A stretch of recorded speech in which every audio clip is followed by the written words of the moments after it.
Lord Dalhousie. Lord Dalhousie 1848 ईस्वी में governor general होकर आए। उनके आने के 6 महीने बाद ही सिख युद्ध फिर आरंभ हुआ। सिखों की दूसरी लड़ाई। वीर सिखों को अंग्रेजों की अधीनता पसंद नहीं हुई। वे अंग्रेजों से लड़ने के लिए मौका ढूंढने लगे। मुल्तान के सूबेदार मूल राज ने जमा खर्च का हिसाब मांगने पर अंग्रेजों के विरुद्ध बगावत कर दी। उसने सिखों को मदद के लिए बुलवाया। सिख खुशी से राजी हो गए और लड़ाई के मैदान में जा पहुंचे। शेर सिंह सिख सेनापति हुआ। इस प्रकार दूसरे सिख युद्ध का आरंभ हुआ। लॉर्ड डलहौजी ने भी अंग्रेजी सेना लड़ने के लिए भेजी। गफ साहब की अधीनता में अंग्रेजी सेना चिलियानवाला सिखों से लड़ी। सिख बड़ी वीरता से लड़े। इस युद्ध में अंग्रेज बुरी तरह हारे। फिर गुजरात में दोनों सेनाओं का घनघोर युद्ध हुआ। अब की बार गफ साहब ने सिखों को पूरी तरह हरा डाला। 1849 ईस्वी में डलहौजी ने पंजाब को अंग्रेजी राज्य में मिला लिया। इसी विजय में कोहिनूर हीरा अंग्रेजों के हाथ लगा। 5 लाख की सालाना पेंशन देकर दिलीप सिंह इंग्लैंड भेज दिया गया, जहां उसने ईसाई होकर अपनी सारी जिंदगी बिताई। बर्मा की दूसरी लड़ाई। बर्मा के राजा ने अंग्रेजी बनियों के साथ बुरा बर्ताव किया। जब उससे इस विषय में जवाब तलब किया गया, तब उसने उस अंग्रेज अफसर का भी अपमान किया जो जवाब लेने के लिए गया था। इस कारण दूसरा बर्मा युद्ध हुआ। कई लड़ाइयों के बाद बर्मा वाले हारे। इसका नतीजा यह हुआ कि मर्तबान, प्रोम, रंगून और पेगू अंग्रेजी राज्य में मिला लिए गए। इन सबों को लेकर लोअर बर्मा प्रांत कायम हुआ और रंगून उसकी राजधानी बनी। राज्याधिकार लोप और राज्य विस्तार। लॉर्ड डलहौजी ने एक नई नीति कायम की जिसे राज्याधिकार लोप नीति कहते हैं। इस नीति के अनुसार निर्वंश राजाओं को दत्तक पुत्र लेने का अधिकार उठ गया। इसलिए 1748 ईस्वी में सतारा का राज्य राजा के निसंतान मरने पर अंग्रेजी राज्य में मिला लिया गया।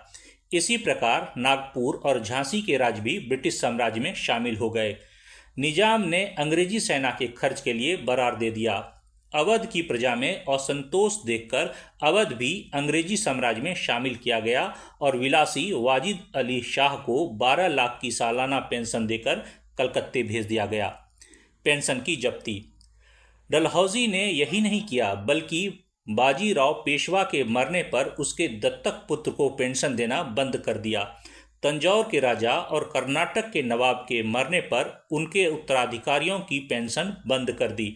डलहौजी की ये दोनों काम सिपाही विद्रोह के कारण बने। डलहौजी के सुभग कार्य। डलहौजी ने इन सब कामों के साथ देश की उन्नति की ओर भी ख्याल किया। उन्होंने पहले पहल रेल की लाइनें बनवाई, जिससे आने जाने की सुविधा और व्यापार की वृद्धि हुई। दूसरा, डॉक महसूल कम किया। तीसरा, तार आने जाने लगे। चौथा, कई सड़कें, पुल और नहरें बनवाई और इनका एक महकमा भी खोला जिसे पब्लिक वर्क्स कहते हैं। पांचवा, एक शिक्षा विभाग खोला गया और विद्यालयों में सरकारी सहायता दी जाने लगी। कलकत्ता, बम्बई, मद्रास आदि स्थानों में नए कॉलेज खोले गए। स्त्री शिक्षा के लिए भी कलकत्ते में एक कॉलेज खोला गया जिसे बैथून कॉलेज कहते हैं। 1853 ईस्वी में कंपनी को आखिरी सनद मिली।